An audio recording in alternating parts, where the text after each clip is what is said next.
There we go. Hello, everybody. Welcome to another episode of Queer and Present Danger. I am Tahir Ndreok. I am one of our three hosts. I'm verifying I have not messed up our audio again because that is one trick that I'm still learning how to do. Uh, JB, do you want to introduce yourself? I like it when the booty go da da da da. I don't know. My name is JB, and Professionals. We're professionals. so my name is JB, and I'm one of your hosts here at Queer and Present Danger. And the thong song has been stuck in my head all day Oh, for God, why? no It's going to be in mine reason. now. Listen, Mhm. Why? listen, because It's I because you want was to see me in just a thong thinking again, about huh? yes, but I was thinking about Cisco's run at the end of that and how it's iconic, and there was an unnecessary key change, and no one, much like Cynthia Erivo said, no one, and I mean no one, should be singing that good for that long over the thong. Like, I will say the vocal chops, baby, they were listen, nice. listen, that key change at the end, that yeah. And listen, he sang for his everlasting soul I, on that song. Tyler, I, why don't you I, introduce I love yourself to hate that too? song. Even though JB really didn't, but we're gonna move it along. You didn't say nothing but talking about a song. I talked I'm sorry, about. what was the question? Great show, everybody. Have a good night. Oh, you asked a question. Introductions. I did introduce myself You introduced a song. and myself. I said my name is JB, and the thong song stuck in my head. Oh, okay. You I did. got so stuck on the thong song. I Ah, know. it's fine. They call Da that da da camel da. toe. Um, A moose knuckle. Professionals. Hello, everyone. I am Tyler Thulin, and Mother of God. Sorry about I'm that. here, To literally and I'm anyone queer, watching. so get used to it. Dear Da da God. da da. Professionals. We are so ready for today. I can't even tell you. Let me turn down. Oh, I'm excited this. about today because the things I have to talk to y'all about. We have a lot to cover. A lot of different things. There's So much. like every 2 weeks, and I would love for us to get started on. We have thanks to So Matty Games, we have all of the overlays ready so that we can start doing more for everybody, putting out some little 10 minute long thoughts on specific subjects that bother and disturb all of us. Like, this is a very early call to the pulpit, but Supreme Court can absolutely screw off. Yep. Absolutely. That Yep. their ruling on Texas is disgusting. Absolutely disgusting. Flat out cannot do it in the Texas Constitution, and they approved the congressional map. Absolutely screw you. Absolutely screw you. So that was a 2 second. I needed to get it out there. I needed to say the words. I needed to have that moment because I cannot tell you how pissed off that made me. But I'm trying to Diluting the keep. voices of black, brown, and queer people. Apparently, they're doing their best to make sure that it doesn't matter. But anyway.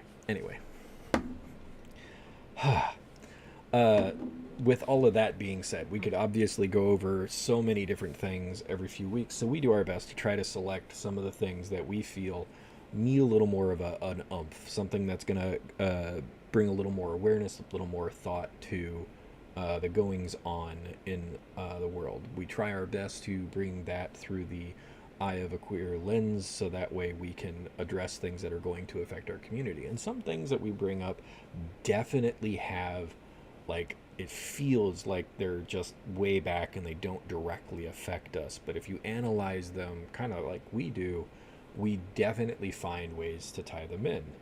Which brings us to our main topic of the evening. For those that don't know, apparently we we're sort of at war with the cartels, maybe, sort of, kind of. We aren't, but because that's not an actual organization or state nation that you can declare war on, and it takes an act of Congress. So we're targeting cartel drug boats, and yeah, it's a whole mess. Who would like to kick us off and uh, take some thoughts to this travesty of a thing? Well, well, Or let should I me provide just some feedback or background? give a little bit because I'm actually setting up people to live and stuff. So you go ahead and Okay. do that. So, for those that don't know, essentially, it's been a couple of months now that it's been going. It's like 2 months now. Uh, Hmm. that the United States has essentially been targeting what they claim to be um, drug boats being used by the cartels off of Venezuela, trying to, in their terms, pressure Venezuela to act more directly against the cartels who are, according to the government, pushing forward fentanyl to be brought into the country. Um, that's not actually the case, and they have since hit, I think, between 8 and 12 different boats, carrying anywhere between 3 and up to almost 11 or 12 individuals on those boats at any given time, with essentially predator drone strikes. Uh, there is no transparency, there is no openness about it, so the general public doesn't have a lot of information. It's just whatever highlight reel the administration likes to declassify and show. Look, we blew something up, ain't it cool? That's the vibe I get from what they're doing is, look, we blew up something. And those are people, like people who, if they are uh, smuggling, are not enemy combatants. They're in either Venezuelan or international waters. I believe it's international waters, so they aren't technically bombing Venezuela, but they are Venezuelan ships, if not Venezuelan people. And without giving them their proper day in court, they are essentially being assassinated. There's no ifs, ands, or buts about that. It is not a uh, an act against an enemy that has fired against us. Uh, we actually have a video about Trump and other people defending it.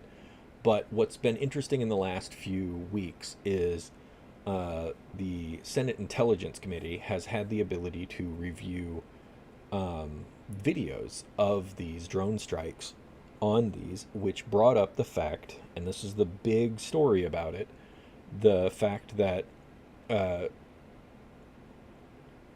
Secretary of Defense, no, I will never call it what he's renamed it and spent millions of taxpayers' dollars doing, but Secretary of And neither Defense were, Hegseth, and he neither ain't were never the getting it news from me. outlets. Neither He were the ain't. news Routine. outlets. This is the Department of War. Ugh. Ship up or shape out, you snowflake. Just, it's sad. It's so sad. But The fuck did that come from? it's Pirate Tyler. Haven't you met this one before? Uh, He plunders the booty. mhm. So basically, what has been discovered is that one of the initial strikes, if not the first one, um, Hegseth instructions to the admiral carrying out the strike, who I would have to look up the name, it's slipping me right now, um, was do it, kill them all.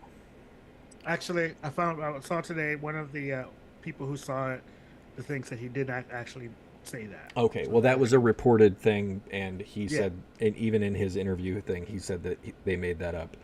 So I'll give him that. But whatever his exact instructions were, um, the idea was to blow up that boat with people on it, to Hmm. remove them as a problem for America. Not really sure how else to say he thought about it.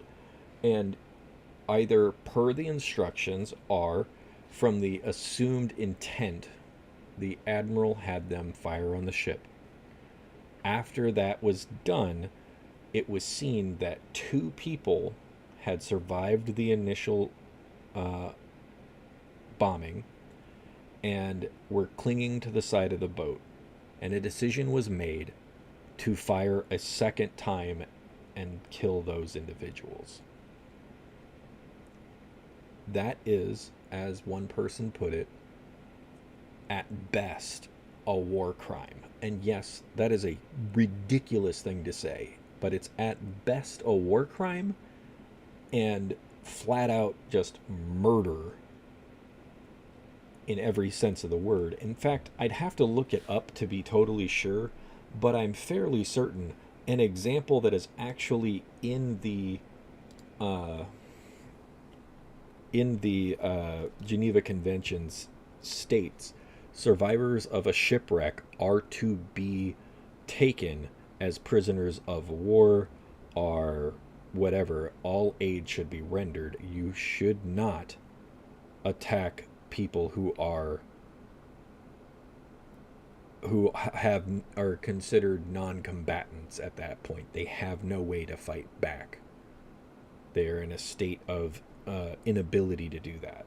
So all of that coming together has caused quite a stir in the White House, and people are questioning what Hegseth's exact orders were, and they have begun calling this admiral as well as others to testify as to what exactly the decision was to hit this ship a second time, taking out these survivors. Trump has said, "Well, I trust Hegseth. He's been doing a great job, and it's his. We're trying to stop people from being in Trump's terms, killing Americans." And hilariously, I get to try something. No one judge me. This is our first attempt at this. We have a video. We have a video that So Mad Games put together for us, so that way we can show off this wonderful thing that I hopefully won't have messed up for anybody. And this is actually a video of Trump being asked about this. So hopefully I got the volume up enough that we can actually hear it. And if it is found that survivors were actually killed while clinging onto that boat, should Secretary Hegseth, Admiral Bradley, or others be punished? I think you're going to find that this is war, that these people were killing our people by the millions, actually, if you look over a few years. I think last year we lost close to 300,000 people were killed. So to be clear, you support the decision to kill survivors after the No, I support the decision to knock out the boats, and whoever's piloting those boats, most of them are gone, but whoever are piloting those boats, they're guilty of trying to kill people. so that was President Trump's take on it. And as you heard from him, these are people who have killed millions of Americans. Then he states that last year 300,000 people died from, I'm assuming, fentanyl? I don't know exactly what his claim is there. Anybody else? Any takes, feelings, etc. on video, on the conversation so far? So I think the thing about it for me that has been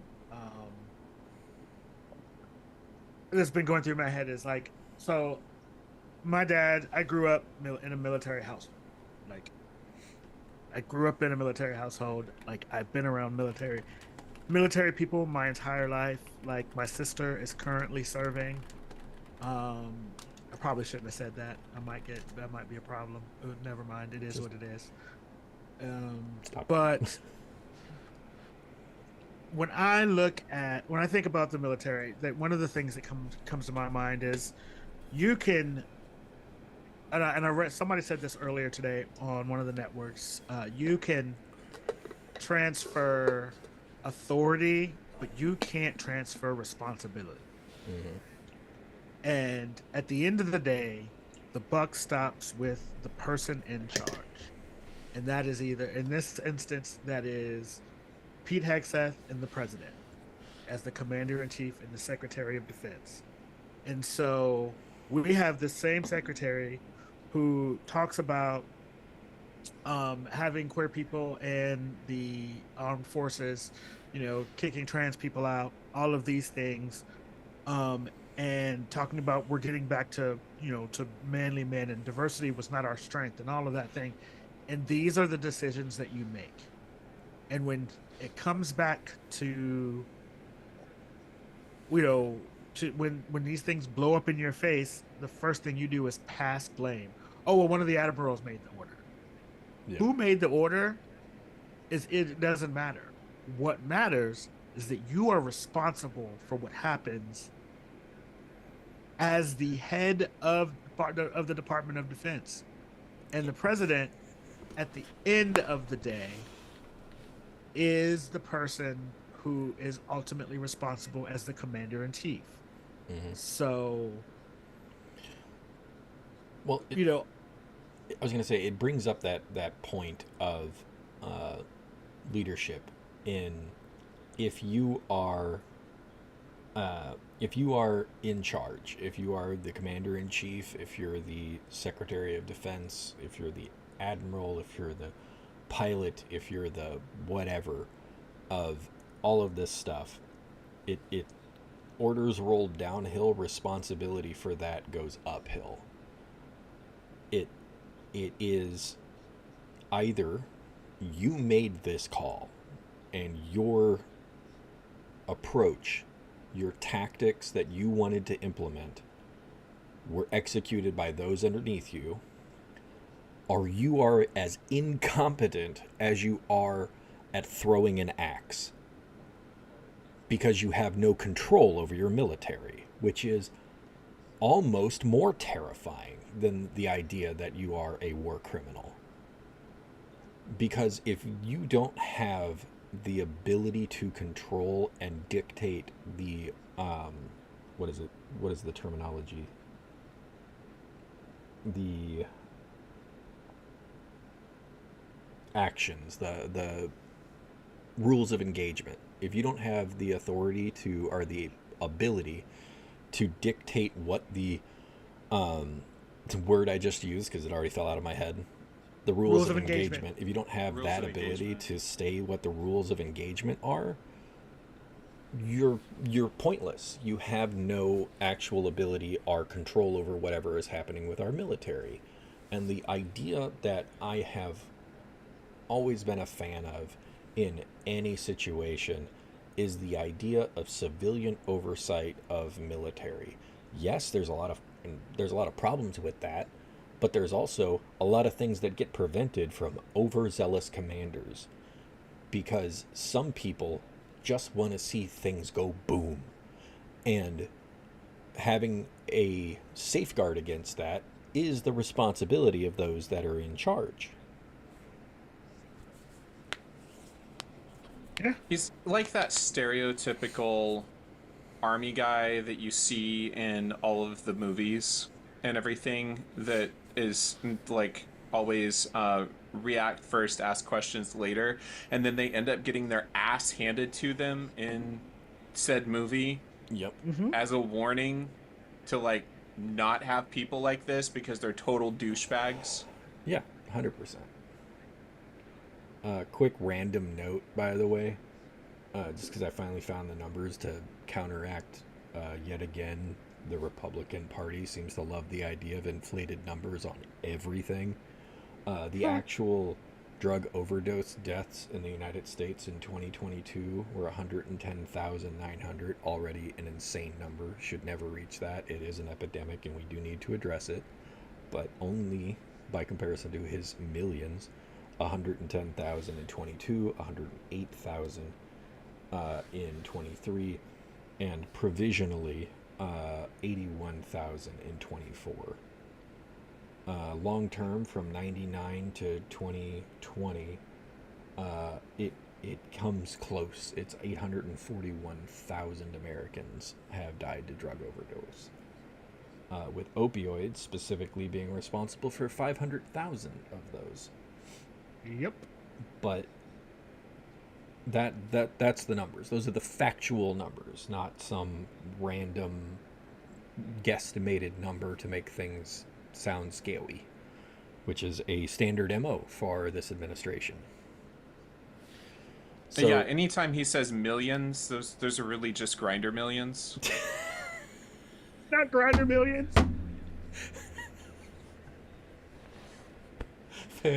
Fantastic. That might be the best use of that I've ever heard. That was Hell, I was dead. that was amazing. Love that. But I think another thing that we can kind of let's start rolling it forward a little bit. But before we do that, because I want to show off that I got this thing to work, because that's important So to me. excited. It, Like a kid well, when they get me. it took me so long to get it to work the way that I wanted it to. It's always good when you can get and it to we work the have- first time. Yeah, and we have to show it off because so many games came through so well for us to get this going that I really want it to be a thing. So going back to our little video thing, and hopefully I did this right. Yes. This is our next video, which is actually this wonderful schmuck talking about his feelings on it. Because the thing was on fire. It was exploded in fire or smoke. You can't see anything. You got digital. This is called the fog of war.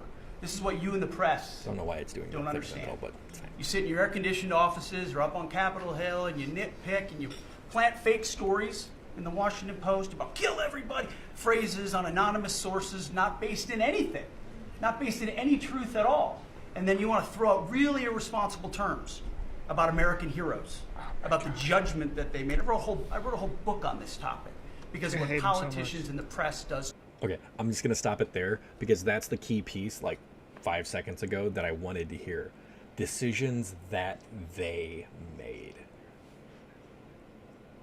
Everyone else catch that?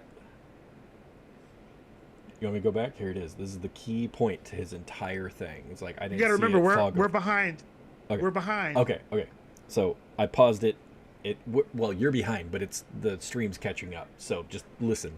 But the key point was right back here. We're gonna have this little delay thing real quick, but About American heroes, about the judgment that they made. I wrote a whole book. so I just replayed it. It'll come up on the stream here in just a second. But it is. I'm actually gonna go that they back. made. I wrote a whole book about God. the judge. There it is. I wrote a whole book on this no, topic. Heroes, about the judgment that they made. I paused it so it'll be right there so everybody can see it. That is the key thing. We were just talking about it. The administration is looking at Hegseth as a scapegoat, but Hegseth absolutely is going to do his best to talk about the heroes and their decisions, because I never said that. And according to what you said, JB, he did say that. But what he did do is throw an admiral, a career military man, under the bus. Yep. And the other thing to be that I saw today when I was kind of watching the news and going over things was that same congressman who said he didn't say that also said that they watched the footage and there is no fog of war. You can clearly see them. So, clarification for those that don't understand or buy into that crap. Fog of War. It's a Oh. video game. Fog of War is a video game. Fog of War is what happened in the Napoleonic Wars, where you sent a corps, one of Napoleon's corps, 30 miles away. And the only way that you were going to hear back from them is if they sent a rider to you. And you didn't know where the enemy was. You had a general idea from scouts that you sent out. And until those scouts saw them and were able to extricate themselves and report back to you, you didn't know where they were. That was Fog of War. Not knowing where the enemy is and not knowing what's happening. It is clear as day from all the descriptions that have been put out there that you could see two people clinging to the side of a burning ship. And then another strike happened. Yep. That is not fog of war. That is a decision made to murder people. At that point, there's no fighting. There's nothing happening there. They are not, nor at the very beginning, these are not enemy combatants. They are not shooting at this drone that is X number of 1,000 feet in the air. This is a group of people who supposedly are cartel members who they targeted and murdered. I'm not going to call it anything else. People can fight me in the comments. Feel free. Because that's what this was. It is one of those things that bugs the hell out of me. But like I said, we were going to move on so we can get to some other points, but this leads me to my next point, which is none of this matters. Not a piece of this actually is what's happening and what the focus is. The real focus of all of these attacks, the focus on Venezuela and the cartels and everything, is Venezuela. Yep. It has never been about anything else. It has been about a country that has not bent the knee to Trump and given him what he wants, which is their resources, more specifically, their oil. They have more, there is, I believe, reportedly more oil in Venezuela than Iran. Oh, wow. I'd have to double check that, but Venezuela has been a major exporter of oil for years.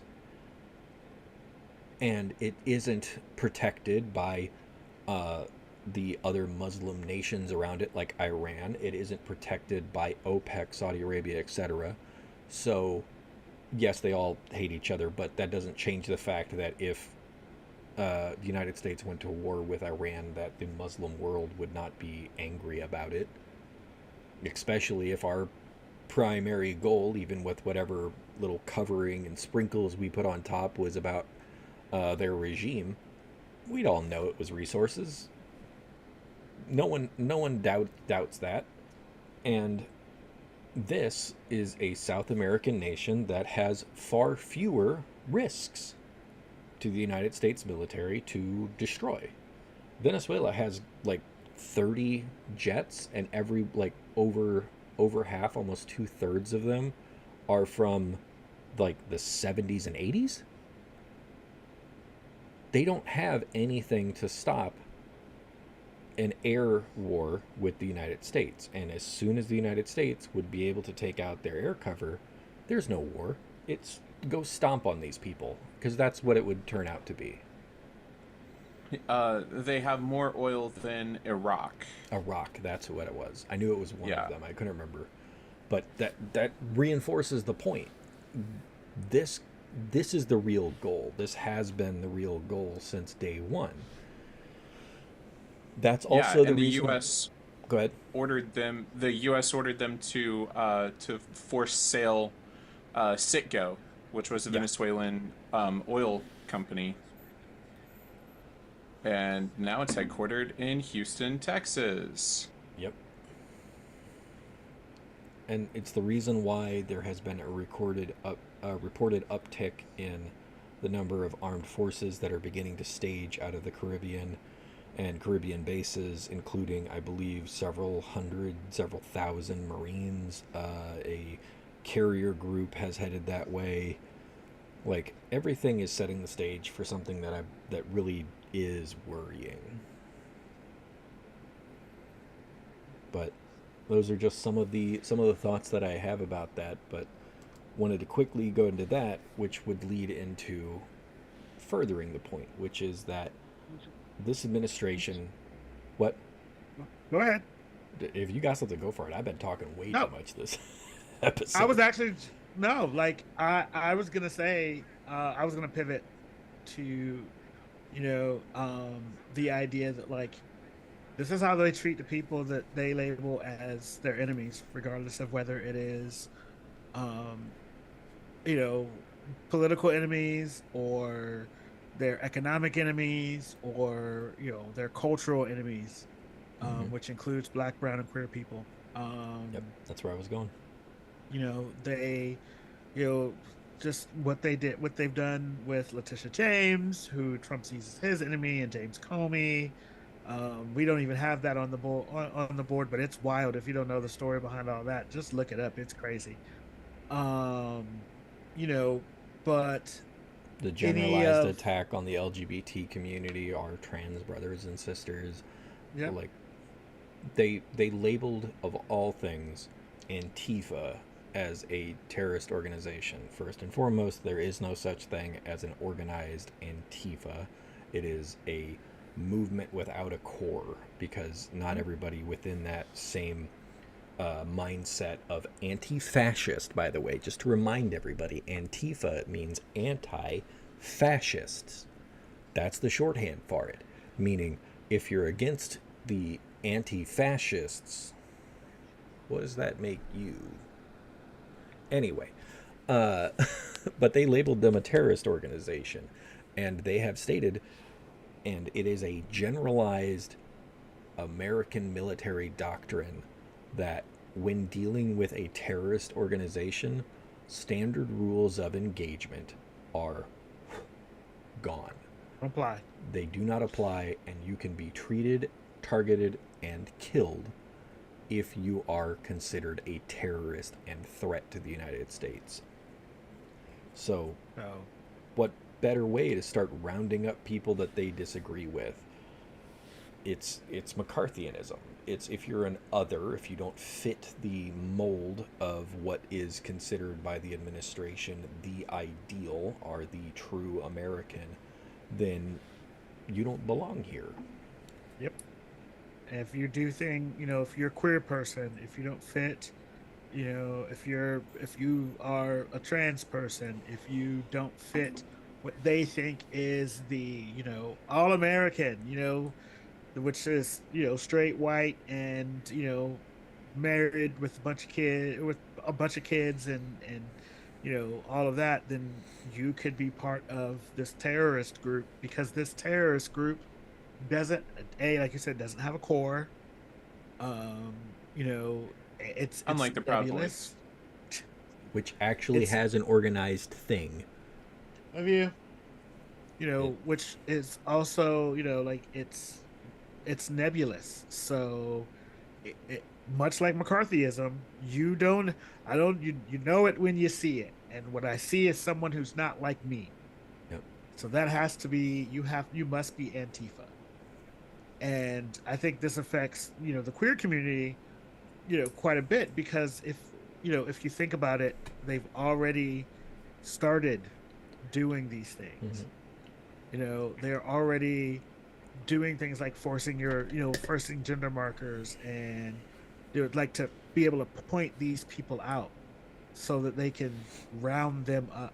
And that was a very defining point of McCarthyism. It wasn't just the idea of the Red Scare and communists. It was, you'll tell us, you were brought in front of a tribunal, for lack of a better way to put it, but the Anti-American Review Board, or whatever the hell they called it.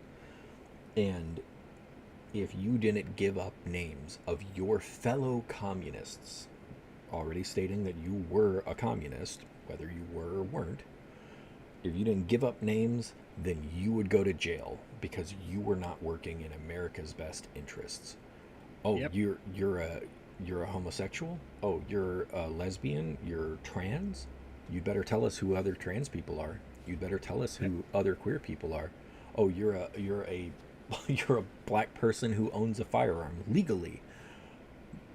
If you don't tell us who else has them, you're going to jail. You're going to jail. You're for gang activity because you have a gun. Yeah. And that is the MO of the entire thing. And we are seeing the foundational pieces of that. And if you don't understand that, Google is your best friend. Look up McCarthyism and look up how that all of those sequences of events line up with where we're at and where it looks like we're going if we don't push back, if we don't stop this from being a thing. Right. And also, I think, when you look at it, and I look at this, and I think the first part of this is kind of that Mark Kelly thing that happened. And yes, I'm pushing us Oh down no, the yeah. line. Pull Um, us into that next segment. you know, um, the thing that happened with Senator Mark Kelly, who, I have a video with his him, response if you want it. yeah, I will Let cue me know you up for when. the video. Um, I I look at that, and if you don't know, Mark Kelly and a couple of other um, senators and other representatives, people, they actually made a video basically telling people in the military that you cannot follow illegal orders. Basically, which is basically they know that it's drilled into their heads from boot camp. It's in like when they are being trained, they are told you cannot follow illegal orders. So them putting that out then made the president and the our Secretary of Defense very, very, very, very upset. Very mad. They were very, very, very mad. Very angry. And angry. They were They're so angry. steam pressed. And so what they did was the president, called them treasonous and reposted something. Do you want to hear the exact quote? Yes. Seditious behavior, punishable Yes. by death. And so doing this, they, Pete Hegseth is now um, doing an investigation into Mark Kelly, which could result in him being um, pulled back into service to be court-martialed.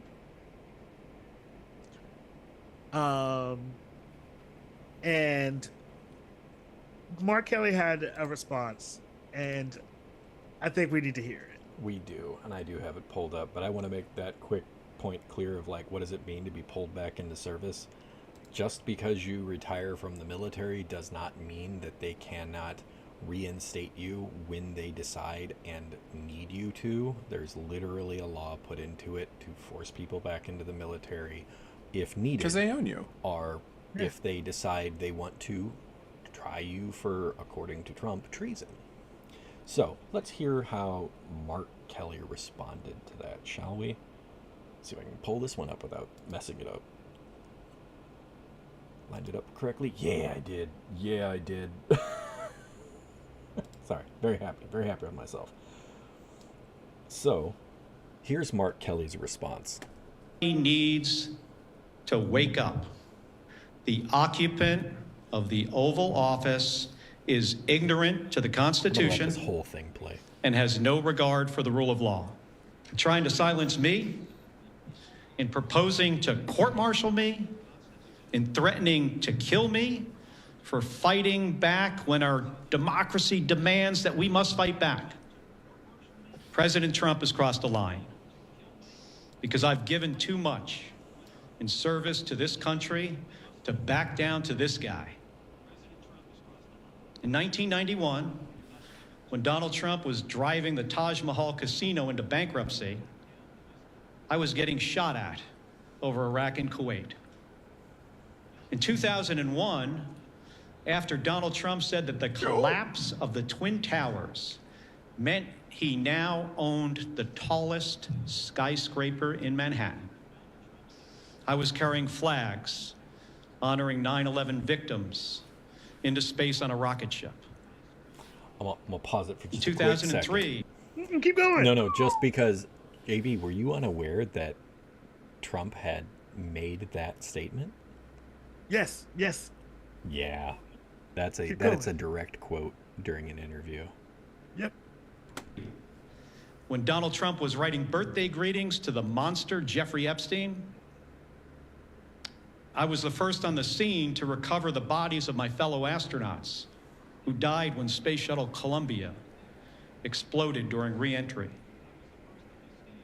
In 2011, when Trump was hosting a reality show and peddling conspiracy theories against President Barack Obama, I was sitting next to my wife's hospital bed as she recovered from a gunshot wound to the head. My point is this: I've been through a lot worse in service to my country. The president and Pete Hegseth are not going to silence me.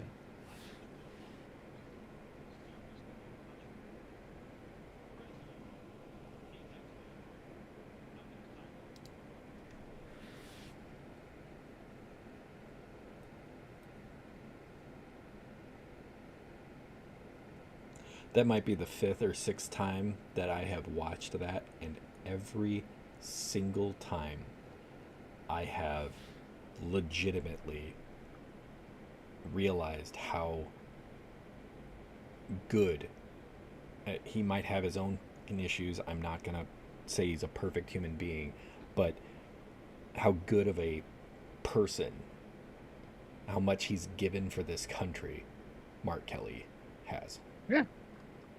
Yeah, no, first of all, Mark Kelly was hopping, that he was spitfire mad.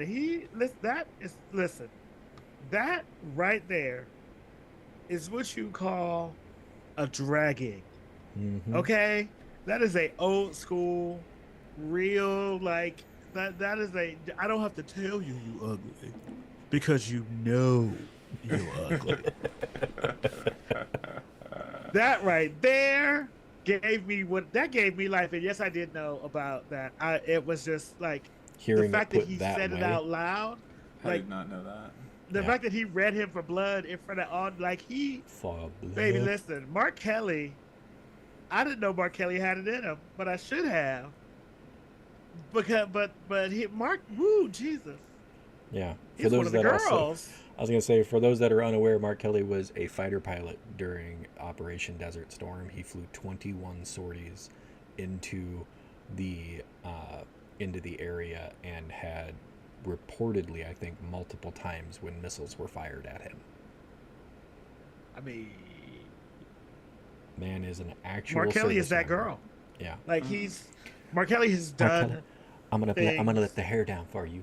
You don't have any, but it's okay, cause you just went all over that bitch. Mark Kelly said, "Silence, peasant." You know, like. I mean, that's all there is. I don't feel like we need to go any further. We really don't. Because Mark Kelly put it down sharply. Oh, whole place on blast. Yep. So I want to skip the two ones we had for the signal chat and bombing of boats. Like we could just do, We'll and the Hegseth is terrible. Yes, and the pulling back healthcare subsidy. Like we're not even going to worry about that right now. Because I am ready for the pulpit calling. And normally we already know who's coming up for the pulpit first. So Tyler, please, the floor is yours. All right. So I have done some research, contrary to the person that I'm about to actually pull up to the pulpit. Samantha Fulnecki, girl. Bring that ass here, girl. You dumb bitch. What? What the hell were you thinking turning in that paper? Oh my god. Like that was... No. That was a rough draft at best. And when I say rough draft, I mean a shitty rough draft. Like, the first draft. Like, oh shit, it is 10 minutes to due date, and I need to sit here and vamp a little bit and try to put a paper together and pull an A out of my ass. Shitty rough draft. This paper... I will use air quotes. First of all, I read the rubric. I looked over the original article that she was supposed to be responding to. And I read her paper. Okay, before you do that, let's tell the people what happened in case they don't know what's been going on. Oh, I'm about to. Oh, okay, go ahead. You're gonna want to turn up the volume. Sorry. Excuse me. For those that don't know, because this has gotten like national media attention for God only knows why. Pun intended.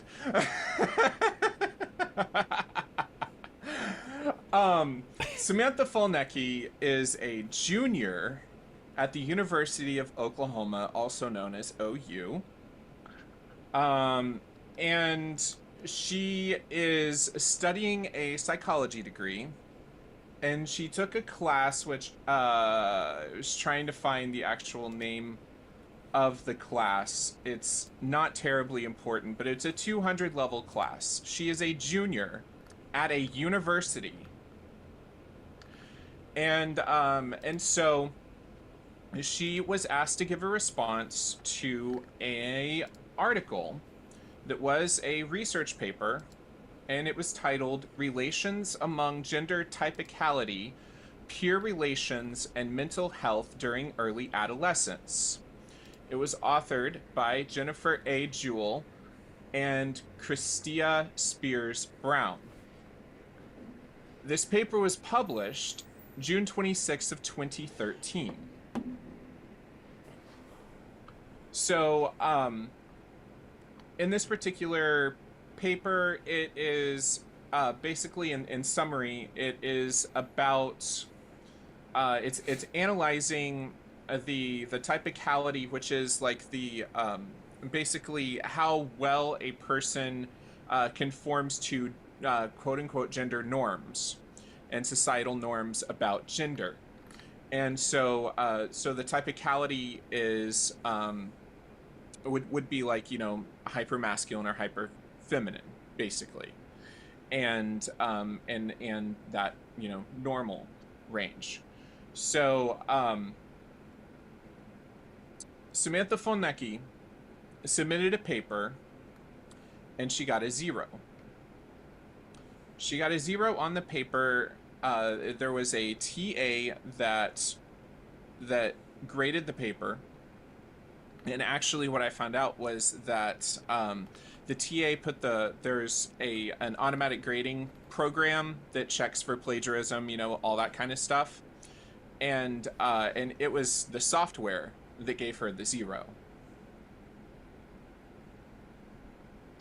And so the TA reviewed the paper, gave some comments as to basically why the paper was a 0.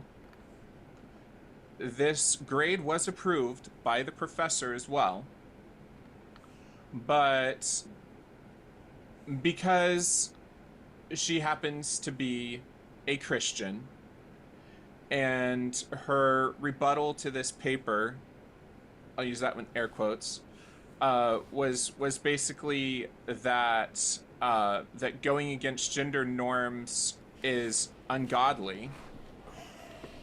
She felt that this was religious discrimination, and she's being discriminated against because she's a Christian at a public school.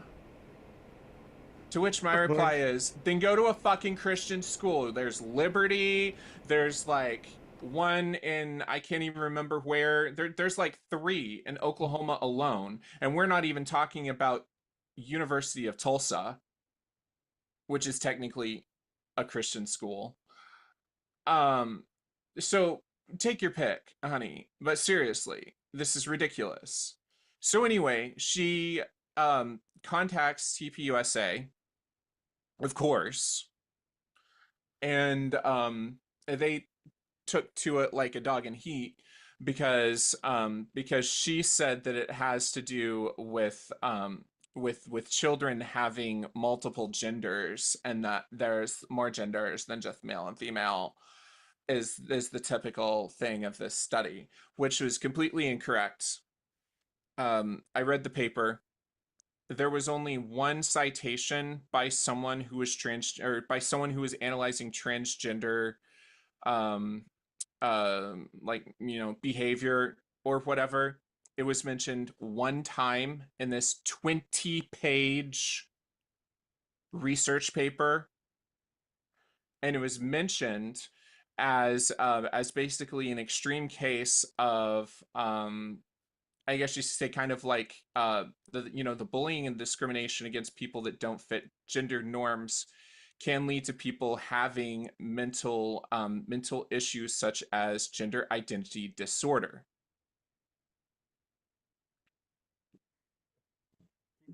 Yes.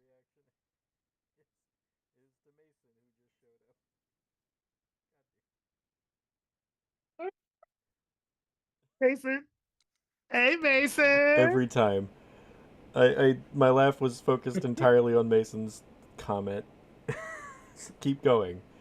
Okay, so Mason's comment was Oklahoma, where the state flag is a Fujita scale. Oh, Jesus, Mary and Joseph. Yeah. I'm sorry I interrupted. God. Looks up what a Fujita scale is. Oh. No, you finish your thing. Finish your thing. Okay. Accurate.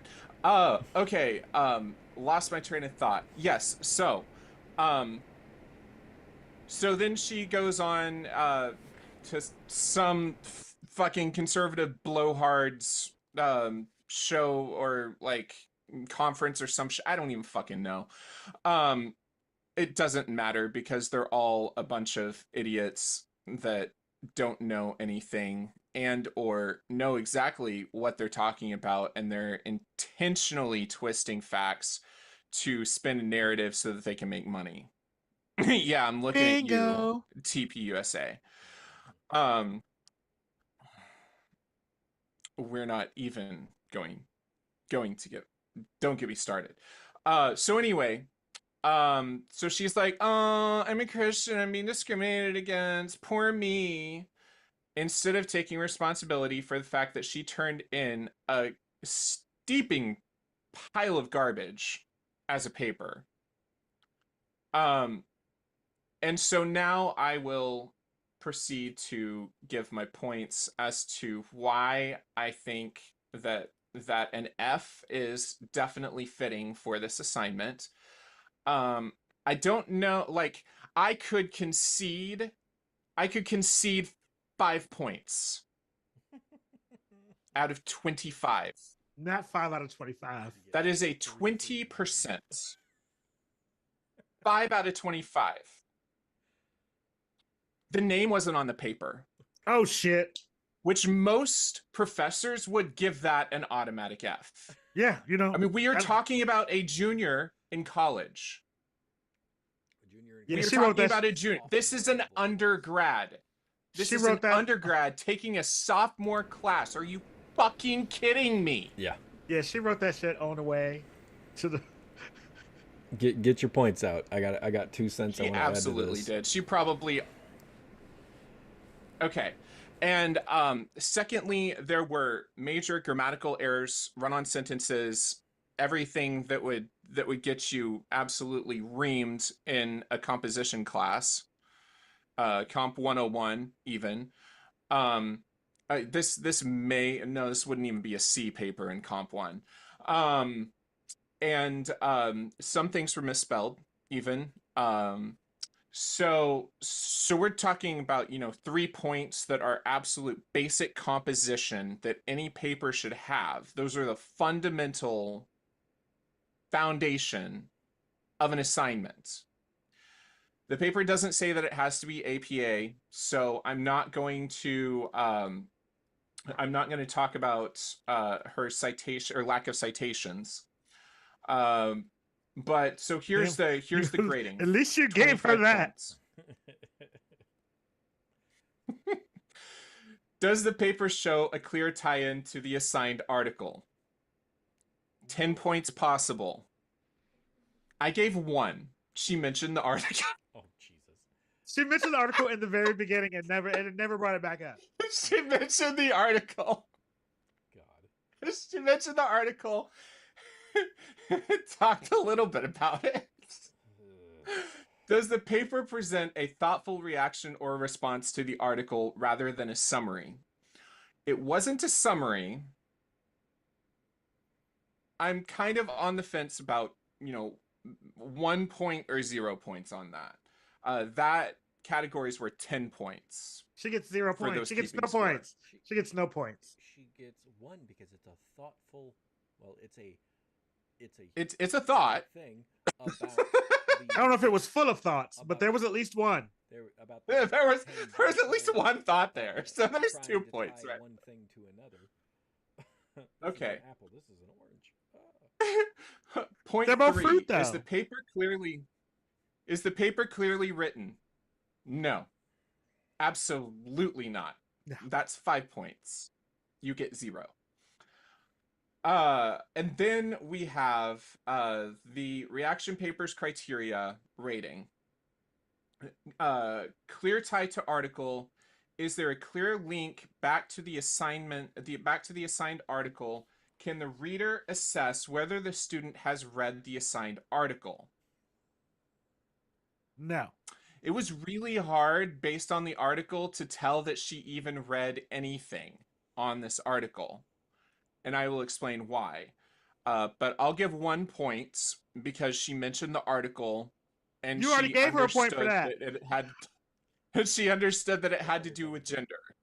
Don't let her double dip. Why? Technically, it's a double dip already. Okay. Does the paper provide a reaction, reflection, discussion, or some aspect of the article rather than a summary? Yes, it does. So there's 1 more point. It's a reaction. And it wasn't a summary because she didn't summarize anything in that article. Because it wasn't a reaction to the article, so she gets no points. Clarity of writing. Are the main ideas and thoughts organized into a coherent discussion? Is the writing clear enough to follow without multiple rereadings? 1 point out of 5.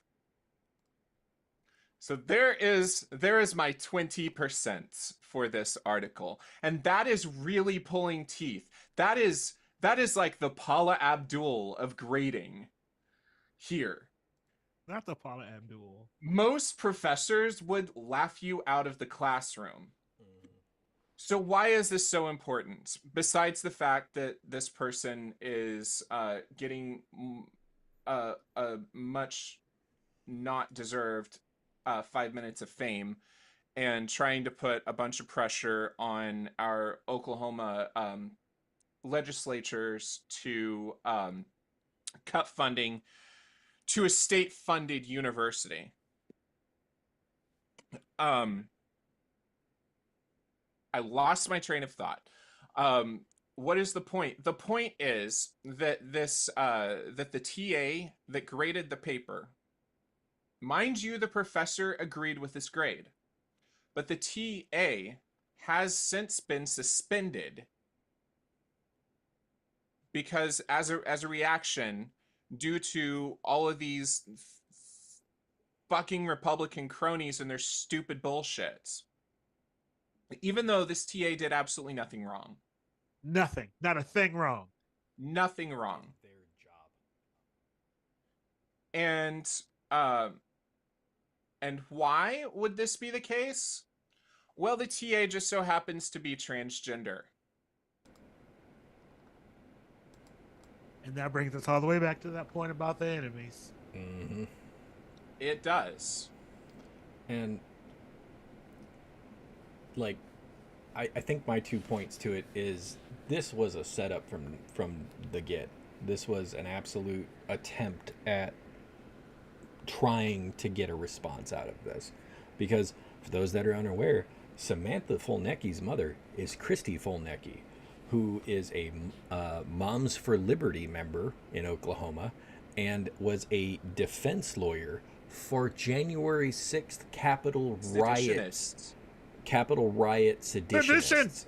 Seditionists. Sedition! So you cannot tell me both of these people aren't just trying to put their foot into some level of grift. That's what this is. They're trying to get their 5 minutes of fame. They're trying to get a couple bucks. And they're trying to get the ability to slide themselves into the Republican Party's MAGA conservative BS. That's what this really is. What are you talking about? What? They'd never grift. What are you talking about? Oh, no. They'd never talk about that. Hey, that leads a segue to my thing, if you're good, Tyler. I don't want to steal your thunder. Well, I was going to... yeah, so... I have highlighted just a few little things. First from the article, because I thought these were very insightful points from this article. Okay, so from the article, thus there is an important gender distinction in the current study. For boys being perceived by peers as high in gender typicality and perceiving oneself to be high in gender typicality was associated with more popularity and likability, less gender-based teasing, and more positive mental health outcomes.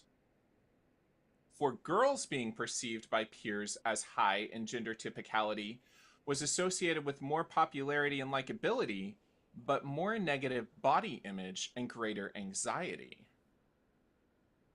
Perceiving oneself to be high in typicality was only associated with fewer depressive symptoms, and this was fully mediated by gender-based teasing. It appears that gender typicality operates differently for girls and boys. For boys, high typicality is overwhelmingly positive, and conversely, low typicality is overwhelmingly negative. For girls, however, there is a double-edged sword of typicality, as it is associated with positive social outcomes, but more negative mental health outcomes. Further research should explore gender typicality in more racially, ethnically, and economically diverse children.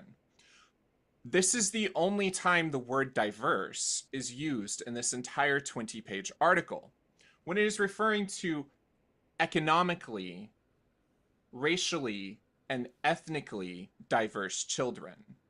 So basically what they're saying is with the group of children that they did for this study, they would like to see further research specifically with children and minorities to see how that affects the greater sum of the children, or if there was any association with being a minority and having these as like a compounding effect. So also the importance of typicality for children in early adolescence is not likely to wane in the near future, and thus should continue to be explored not as a psychological disorder, but as a consequence of the social world in which we live. This article talks about teen suicide, about things like that. What it does not talk about, and does not mention, and does not have the words for, is gender dysphoria, or anyone that or anyone feels that they are a different gender than what they were born. That is not the topic of the article. It was not mentioned in the article. It has absolutely nothing to do. The only mention is one particular source, as I mentioned earlier. And that was for one point that was just in the summary as his 18th cited source. Because, yeah, there are, I want to say, like 30 sources. Mm-hmm. Yeah. I think anyone who read that paper, even the initial title of it, would understand that it was focusing on the idea of like hypermasculinity and the feminine ideal, and how that affects children. And it just goes to show how little this person read. Y'all know that hoe don't read. About it. So here are my points in the article that are not, or here are my points in her paper that that I felt problematic, or I believe are problematic. Okay. She says the article was very thought-provoking, but it discussed peers using teasing as a way to reinforce gender norms. Quote, I do not necessarily see this as a problem. Of course not, because she's a mean girl. Oh, for sure. Yeah. I'm like... She also is a You don't see a problem with teasing people? Prettier. We're talking about Christian Regina George. Yeah. Oh, for sure. Yeah. This paper is written by Regina George. Well, she's also apparently part of the second largest sorority at OU. So she's obviously already a, mean girl fit into that bubble of the sorority life and managed to get herself into a really apparently big sorority there. Yeah. God is very intentional with what he makes, and I believe trying to change that would only do more harm. Gender roles and tendencies, don't want to give her those big bonus words. Gender roles and tendencies should not be considered stereotypes. Women naturally want to do womanly things because God created us with those womanly desires in our hearts. Yes, she just used womanly 3 times in a single sentence. The same goes for men. Thesaurus is lost somewhere. I think she maybe would have had a better paper if she would have taken this and sent it to ChatGPT and said revise. Or set it on fire. Just set it on fire. I mean, she may have possibly gotten some good feedback then. The feedback would have been, because ChatGPT is not dumb, it would have been like, what article is this referencing? She would have linked to the article, and ChatGPT would have responded with, your response paper does not really evaluate this article. Like ChatGPT would have told her, stop, bitch, you're wrong.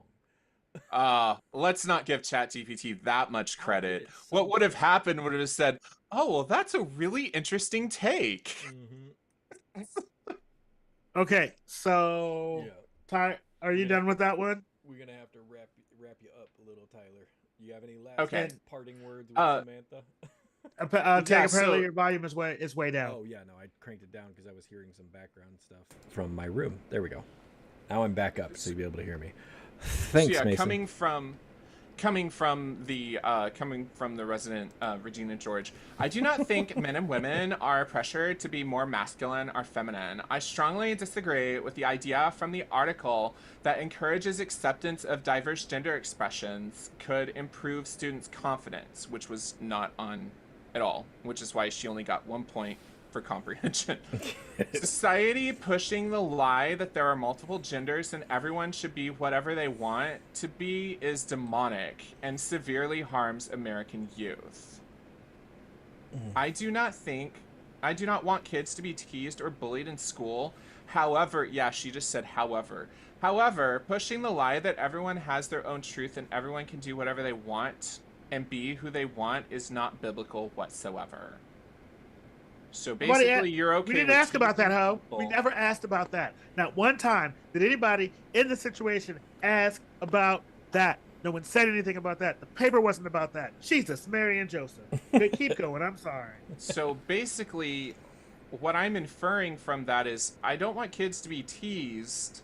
However, unless they're doing something that's not biblical. What a steaming pile. And as whore of Bathsheba. And as someone who lived that kind of teasing my whole life, all I have to say about this whole thing is fuck you and go Pokes. Okay. All right, Tig. Unless you want me to do mine first, because mine's going to be short. You do yours. I'm fascinated about yours. Plus, I've got about 5 minutes for mine. So, well, you go ahead and do yours first, because mine might take a little longer than 5 minutes. Go ahead. Okay. So, for my call down, Samantha, get the fuck out of here. Mr. No, you can stay. I got some. You can go ahead and stay up here because I got. You got to tie in for that. Okay. I got somebody. Step aside, bitch. Just stand over there. Mr. Yes, right there in that spot. That deep hole that you're digging for yourself in all of your future. For me, I get to use my little video thing again because Mr. JD Oh, Vance, Jesus. Here we go. can you come on down here because we got questions for you. We got some questions for you. The last thing we should have done is give that motherfucker a way to get videos. in I here. have so much fun with this now, so fuck off. I'm having a great time. So Mr. Vance, first and foremost, what the fuck is wrong with you? You incompetent, consistently emo bitch. Like, and I don't just mean your shitty mascara that you put on every fucking day because you think for some reason it makes you look tougher. Nothing against mascara on men. It's actually a hot look, just not on that weird man. So I have this little tidbit put together for those that don't know, and this has not been confirmed to actually be real. I'll caveat that at the very beginning and just say it could be AI, it could not be. But the reason that it makes it interesting to me is, well, I'll just let the man speak for himself. This is a recording of J.D. Vance, supposed to be a recording of J.D. Vance and his reaction to Zohran Mamdani's White House visit with Donald Trump. I cannot wait. I'm just going to let it go. Oh, no, it's muted. It's muted. Hold on. I got to go back. Suspending the past couple months of his campaign. There we go. Suspending the past couple months of his campaign, mocking him. And he makes it to the Oval Office. Are we supposed to hear that? Never happened. Yeah, I can barely hear that shit. Okay, hold on. I'll restart it one more time. It is quiet because it's supposed to be the idea that it's being recorded.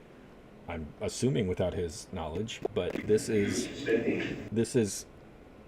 J.D. Vance speaking about Mamdani and getting to the Oval Office and how Trump treated him before and after. I've cranked it all the way up now. I don't have any more I can give. I'm even cranking the volume internally up, so it's going to be quiet. Just try to listen. The past couple months of his campaign, mocking him. And he makes it to the Oval Office. And it's as if it never happened. He's getting pats on the arm. He's defending him to reporters when they attack him. Where was that for me? Where was that for me? When I get attacked in the press, when I get ripped apart, I have to defend myself. It's not fair. It doesn't make sense. Yeah, I still can't hear it, but I'm reading it and it's wild. If you can read it, that's great. I'm sorry if it's a little too quiet. It's legitimately one of those like moments, and he has denied it, but he's denied other things in the past. But here's the thing that matters for you, you sad, pathetic little man. Mm-hmm. I believe it to be true because it's who you are. It is the persona that you have given the world as this weak, ineffectual, limp dick piece of shit. You do not. Oh, he's such a simp for. Yeah, you do not have this tough guy mentality, and God forbid we end up with you as the president should Trump croak or step down because his cankles are too rough. It is insane to me that you even got to where you are. And that brings me to my next point. Anybody ever heard I'm definitely not ready for Erica as president. Oh, God. Have any of you First Lady ever Erica heard Kirk, of... Vance. Well, hold on. Have either of you heard of a group called Rockbridge Network? No. Rockbridge Network is a group that was co-founded by Vance back in... Oh, yes, I do know about this. 2020 something. Yes, that buys up all the farmland. Oh, not just farmland. They are a terrifying force in the Republican area right now because of what they've built. They are essentially funded by tech billionaires and Silicon Valley, and have more or less tried to take what Project 2025 and the Heritage Foundation initiated and perpetuate that even farther, more than anything for business interests, but also to build political infrastructure that will benefit them and the conservative side of the party, the hyper-conservative, far-right side of the party, Propaganda. into the future. And that's how you've gotten your money. That's how you got to your senator spot. That's how you got your dumb, baby-faced, hillbilly-claiming ass into the vice presidency, is because you guaranteed you'd have money. $100 million, by the way, has been donated through the 8 different subsidiaries of the Rockbridge Network, including 4 501c4 organizations, otherwise known as the dark money organizations. It's a funding group that doesn't have a lot of coverage or ability to really regulate. It's like, oh, look, there's this pile of money that has come from somewhere. Private donors dumping cash into it like crazy. And it gets just sent out. It's not even a super PAC, nothing like that. It is just dark money, flat out. 4 organizations dedicated to that. It also has 2 super PACs, a donor and a donor-advised nonprofit, all underneath the Rockbridge Network LLC, the 8th piece to that puzzle. And what that means is you all have found a way to funnel money into any available legal avenue that you so desire. You have found loopholes in so many different ways, and you are able to shift this money around in illegal ways to influence all of this stuff. You are this pathetic little man who, whether that recording is true or if it's AI or whatever, I believe it. You are so worried about which couch you're gonna sleep on next that you are... She has a name. It's Erica. I believe that's from the Kirk models, right? Anyway, Kirkland's. It's Kirkland's. It's from Kirkland. Thank you, the Kirklands. Emphasis on the Kirk. Allegedly. I just about to get us all thrown in jail. It's just one of those things of it's insane to me that a person with your ineptitude for business, your inadequacy as a man, and your general inability to have a foundational piece to yourself has found a way to become the second most powerful person in the world. I've met people from Appalachia. I have met people who are as blue collar as they come. They work in factories sitting between one furnace and another and have to shift metal from one to the other 200 degrees within 5 feet of where they sit. It is one of those things of, I've seen the true hard working blue collar people, and you, sir, are about as soft as they come. You probably come soft too, you bitch. There's nothing wrong with that. There isn't anything wrong with that, but I'm absolutely going to use that against this piece of shit because he tries to act like a big old tough guy and then he whines like a bratty little bitch in the corner. There is when you're a poser. That's true. But I really cannot wait when you fade into non-existence in the political realm. When you slip back into whatever group will hold on to you thinking that you have any pull in any political realm in DC. You weren't there long enough to form any real relationships. You've only been there this last year, and no one gives a crap about you. And the moment that your co-founders of the Rockbridge Network and the rest of the political scheme that you have tried to perpetuate is seen for what it is, the smegma of the MAGA group, this shit that you just need to clean off and get rid of. I can't wait till the day when you just get washed down the damn toilet. Get the hell out God! It's like don't insinuate that MAGA's uncut. I'm insinuating that they're a bunch of uncleansed pieces of shit. Unwashed Philistine. That's, Okay, that's are the you- best way to put it. I'm good. Are you done? I'm good. You done? Okay. All right, But y'all. now you have to transition from the word smegma. Good luck. I won't. I will say though, I am absolutely loving the South Park, South Park episodes this season, and the way that they're portraying JD Vance. It's too spot on. So, you guys, All mine yours, is gonna JB. my call to the carpet's gonna be a little different. I got a story for you. But before I do the story, I'm gonna need some people to come up to the front. I'm going to need Gavin Wausenberg and Quick side note, just for me, because I was so absorbed into that moment that I just read Mason's thing. Thank you, Mason. I'm gonna quote you here. JD Vance brings a wad of singles to Wick's Furniture. He's the only guy who tips the pole and not the dancer. Thank you. That's amazing. Well. Sorry, JB. Go for it. Who are you calling? So I'm going to need for Gavin Weisenberg and Tanner Thomas of Texas to come on down here and come on down. I know. Come on down and sit next to the other mediocre white person over here in the corner. Because listen. So picture it. August 2024.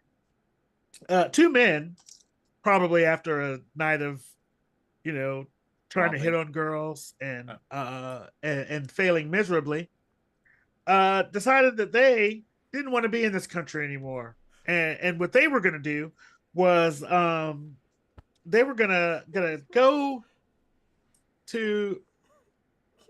They're gonna go to. You just read what I'm talking about, didn't you? Dang it! You weren't supposed to do that. You were supposed to just let me get it out. It sounded familiar. Keep going. Go for it. Oh, it's so. But they decided after this night of trying to pick up girls and it didn't work, especially they were gonna screw America. These women are terrible. You know what we're gonna do? We're gonna go and just colonize a whole other area, a whole other place. And so they looked and I guess they Googled and they were looking for islands in the Caribbean because apparently it was Caribbean women who were giving them who were giving them the problem. And so they went to they found this island off the coast of Haiti. And this island has 87,000 people on it.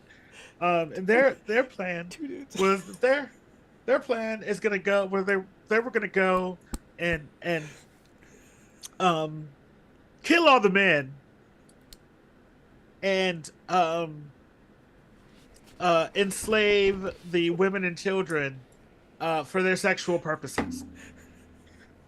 So this plan was hatched, and they decided they were going to go their separate ways and form a plan. So one of them decided he was going to try to go to military school where he flunked out. Because that's just what you do. I mean, clearly, if this was their brainchild.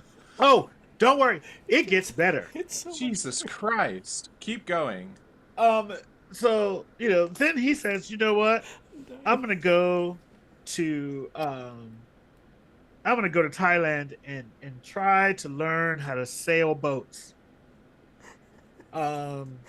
Which he wasn't able to do because he didn't have the money to do that. Why didn't he just find someone in Thailand?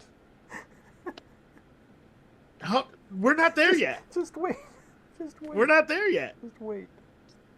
Don't poke holes in their brilliant plan. So stuck on these Caribbean women. Just let it go. So they hatched this plan, and the other one goes into the military.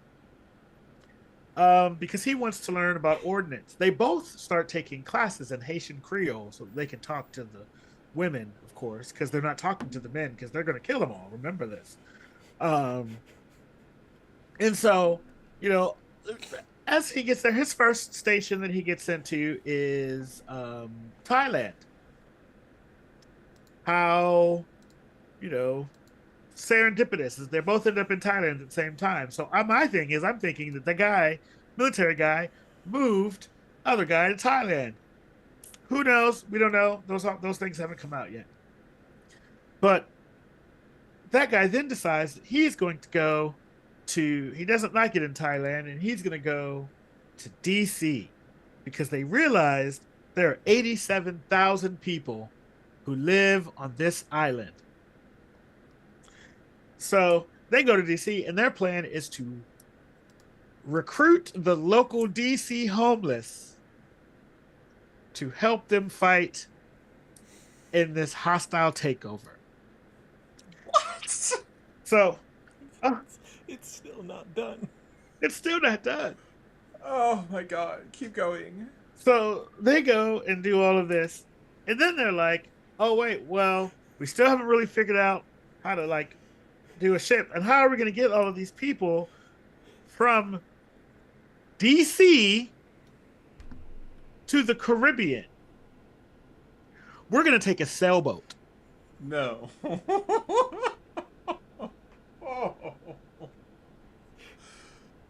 Oh. Now, I don't know if you all know about the history of Haiti. If you don't, Haiti was the first country to rid themselves of their colonizers. It is the reason why Haiti is the way that it is. Let me give you guys just a brief thing on Haiti. When Haiti demanded their independence from the French, and they won their revolution, one of the things that the French did was that they imposed not only sanctions on them, but told the Haitian government that they were to pay back the French for the cost of the war. That, to a small island country, is tantamount to bankrupting them. And because the Haitians said, you know what, we want our freedom, they agreed to this plan. This went from the 1800s to, I believe, 2013. I'll have to double check that. Final payment, the debt was finally paid off in 1947. It started in 1825. Okay. That. And then. Damn. And then, from that moment on, there was. Are you sure it was 1947? Because I think it was something else. Because something happened in that time period where they were trying to get it taken off, and the U.S. government jumped in. So, in 2016, the Parliament of France repealed the 1825 Ordinance of Charles X. Though no reparations have been offered by France, these debts have been announced by some historians and activists responsible for Haiti's poverty today in a case of odious debt. Right. So in 2016, they finally were like, actually, yeah, you may have paid off the debt, and that we don't apologize for making you do that. This is basically what it boiled down to. Yeah. But up until then, they were still paying the money. Do you know where they actually paid off France earlier? Do you know who owned what they paid it off through loans? Do you know who they got them from? The U.S. government. That's what I was. There it is. That I knew somehow the U.S. government got involved in it and caught, and that is the reason why that area is still so poor. But here's the thing that I would like. Here's why you guys are down here. Other than all of those things, I just wanted you guys to give you guys a little bit of the history of Haiti and why that was. This was such a bad idea. Okay, no, I fixed it. I thought I accidentally canceled the stream. And why this was such a bad idea. Besides the obvious. Besides all of the obvious. Haiti is not one of those countries that you are gonna go to and think that they just gonna lie down. They've already repealed one attacker, and someone tried to do it in the 1800s, and they were like, not Guan, not here, not today. We won't do this. And people have this tendency to they see all the videos they see of Haiti are people like running from the gun from the cartels and from the gangs and all of that stuff, and they think that Haitians ain't about that life. If you have met a Haitian, understand They about that life. They about that life. So here, and I would also like to bring down the FBI because here's the deal. I get that y'all were trying. Y'all shouldn't have stopped this. Y'all should have let this shit play out. This is a time where honestly, you should have been like, Fuck around, let them find do out. it. Let them go ahead. Let them do it. Our tax dollars were used to stop this from happening when we should have just let it happen. We were supposed to get the joy of watching this go down in real time, because two untrained, mediocre 21 and 22-year-old white men thought they were going to go down to an island on a sailboat with a bunch of homeless people that they don't have any training in how to navigate. And then when they got to the island, they were going to kill all of the men and enslave all of the women and children. This is like the reverse of the French Revolutionary War. You dumb bitches. The Les Miserables one. I don't understand. These are lame miserables, is what they are. And I have this to say.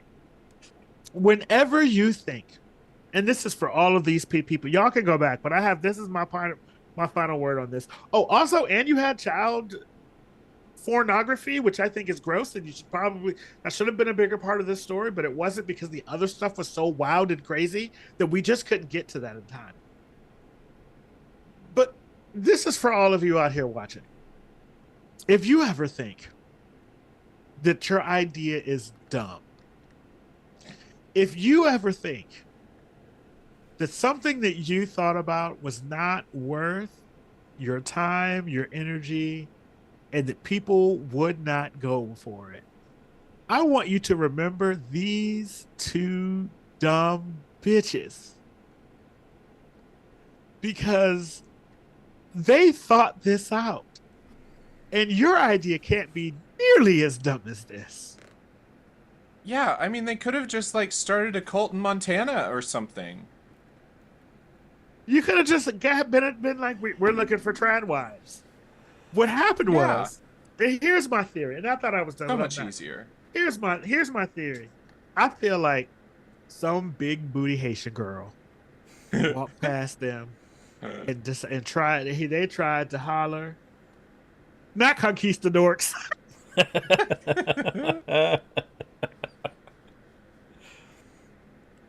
some thickum. This girl had to be a thickum.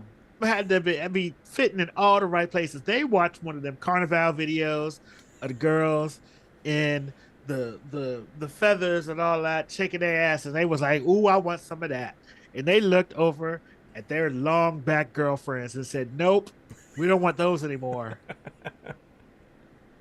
So they took their ass to the local hip hop club. And they thought they was going to go get him. And some girl named Lakeisha or some girl named Champagne told them to sit their ass down somewhere and get on from around here with that bullshit. But they still wanted a thickum. They wanted a baddie. And they said the Haitian got the baddies. They also got the voodoo. You are so dumb. You don't fuck with them, Cher. You don't fuck with them. Now, you two dummies and that other girl, y'all go on and sit down somewhere. Maybe y'all can, like, get together or something. when you get out of jail in life or 30 years, depending on what charges go by. So you about to be, you about to have all the girls you can have, or be all the girls you want to be. Be or I mean they could totally be ICE agents now. Oh, shit. And on that note, Y'all done? I'm done. I mean, because if you you're want the- rejected from the military, then That's true. That's a new means home. You're perfect. Yeah. Do you want the final piece to your puzzle about what the U.S.'s involvement was? Professor Tig went on a research dive. Yeah. In 2002, or sorry, not 2002.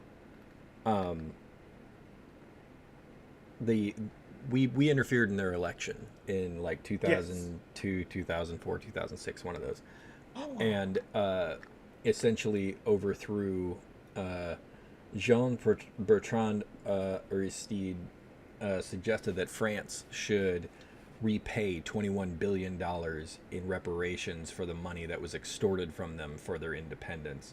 Soon after making the suggestion, the democratically elected president of Aristide was overthrown by a military coup supported by the United States. Yep, and he ended up dying. Yeah. They ended up killing him. He ended up he was attempting to come back through elections, and during that period the military basically grabbed him, and he ended up getting we won't use the term executed, but assassinated during his transport. Yeah, I think that was a CIA op. Yeah, probably, because why would a first world nation pay back anyone? Forgive my ignorance, but I can't remember, because I remember hearing about this a few years ago. There was it Haiti or was it Puerto Rico? Yeah, there was the earthquake, but they were they had to purchase, like part of a treaty, they had to purchase goods from us. They weren't allowed to get goods anywhere else. Yeah, that's Haiti. Haiti was okay. And that was Haiti. Actually, Haitian NGOs were actually blocked from going to donor conferences by the U.S. essentially. Yep. We stopped them from getting aid from anywhere except the United States, thus putting more debt on them, which in 2017 the IMF actually listed them as a critically in danger of going into another debt crisis, and was able to cancel out all of their debts. So if they're able to get any more money to be able to actually do the repairs, what it cost them. Great, but they have to, of course, find a way to get help to rebuild and stop the gang violence that has more or less taken over everything, because no one's helped them. It's not only it's not that no one's helped them, and we're going to end on this note because we're already it's already 11:30. Hour and 40 minutes. and so we could probably pick back up on this another episode, or we can do an individual thing because we have those screens now. Oh yeah, I can do it as an individual, but it isn't that no one helped them. It is that people actively kept their foot on their necks. It is that they were actively thwarted at every turn, at any kind of any kind of prosperity, any kind of growth, anything like that. And it was a direct result of the idea that they fought and won their independence. They are the only country that fought and won their independence, and that cannot stand. And to caveat that, because people would be like, well, the United States did. It's not the same thing. This was a slave revolt that turned into an independence push for their people. Haiti was a slave country, and it was due to the fact that the revolt actually grew into an independence rebellion that pushed France out. Yep. And on that happy note, so remember, Don't be so dumb just because you see a thickum. That's our happy note. I mean, Shush, did you get a little dumb when you saw a thickum? Very. But we'll end on that note. You set it up. So this has been Queer and Present Danger. I am one of your three hosts, Tehiran Dreok. You can find me at Tehiran1 on all my socials. That's TIGHEARN, the number 1. We should be getting some more stuff out on this channel. We've got the ability, thanks to SoMattyGames.com, who is the wonderful graphic artist who put together our backgrounds and overlays and everything that we use on the channel. Has been a very wonderful help for us to appear more professional. Also, if you go to So Nerdware, which is So Matty Games, if you go to their website, sonerdware.com, and put in the offer code nothing, you'll get nothing because he's not sponsoring. We just want y'all to go there and pick up some stuff. It's really cool. It's all some really great stuff. It's really cool. It's what the nerds wear. Like some Yasamar boxers. Yeah, there you go. Of course you push the that's Yasamar me. box. That's our plug for him. JB, go right ahead. I'm JB, and if you happen to be in the Kansas City area, we on December 13th, I will be doing JB's Ratchet Christmas. Mason. Once again, I said my name again. No. Why are you looking Mason. like that? Look at Mason's thing. Not all about the base. Go ahead. So it's Tig. Anyway, if you're in the Kansas City area on December 13th, I am doing JB's Ratchet Christmas again. It will be at Woody's on Saturday. It's gonna be fun. It's gonna be awesome and so much fun. I already got the music going. This is just a note. I found a gospel choir version of the thong song that will be played. I was just about to ask if you've already got that set up to be part of it. Yes, I do. Have you heard it? It's amazing. No, I love but it. now I'm intrigued. It's great. Look up Motown thong song. It'll change your life. Amazing. Anyway, and on February 23rd. Oh, by the way, I'm going to be in town on February 20th, February 21st. Onyx is going to St. Louis. Or not Onyx, Kansas City Leathermen of Color. We take that out because I don't want to do that fast. Kansas City Leathermen of Color are going to St. Louis for our bar night, and more details for that coming soon. So if you're in the St. Louis area, you want to go to St. Louis with us, come on down. Let's see. Last thing, anything else? That's it for me. Tyler there it is. All right. Hello, everyone. I am Tyler Thulin, and I will be in Dallas this Saturday at the Dallas Eagle. I will be performing, and then the same time of JB's Ratchet Christmas, I will be in doing my big shindig, which is the PR ball, the Prince and Princess Royale ball, and it's going to be a lot of fun. I got special guest and co-host Alexandra St. James from Des Moines, Iowa, that will be joining me, and lots of special guests and fun and some underwear auctions and auction baskets and fun stuff. Yeah. And then, of course, we will all be back. Are we doing a show next Wednesday? Yes. We'll all be back next Wednesday around this time, probably earlier, hopefully earlier. 9. Around 9-ish. On Twitch at So Many Games for Cyberqueer 3120, where we do a live play D&D game.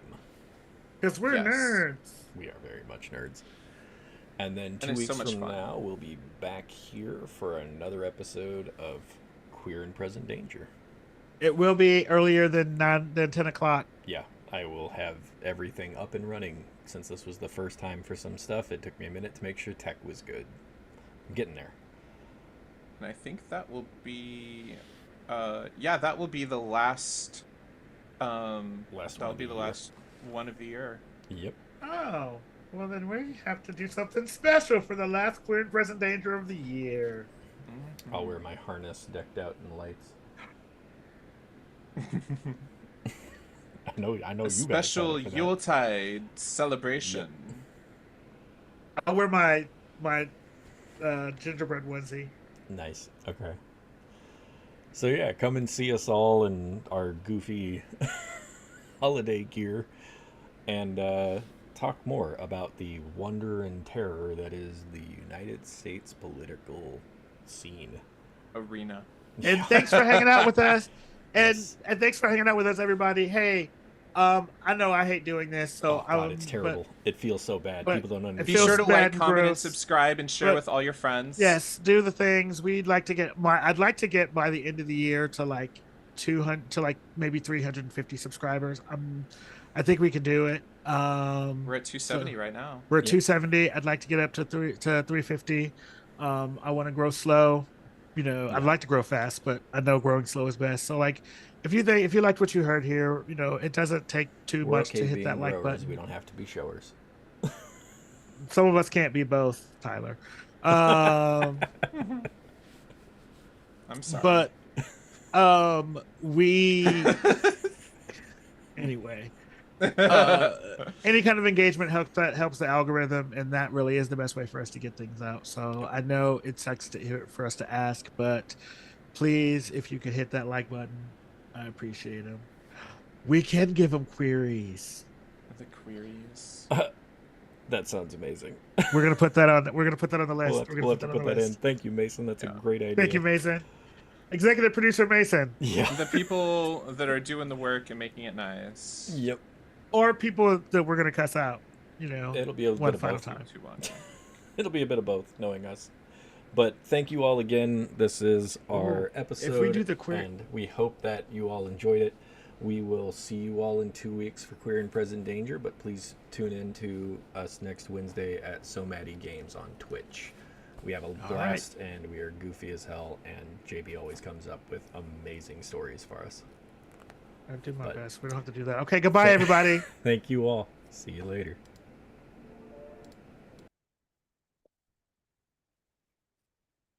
Okay.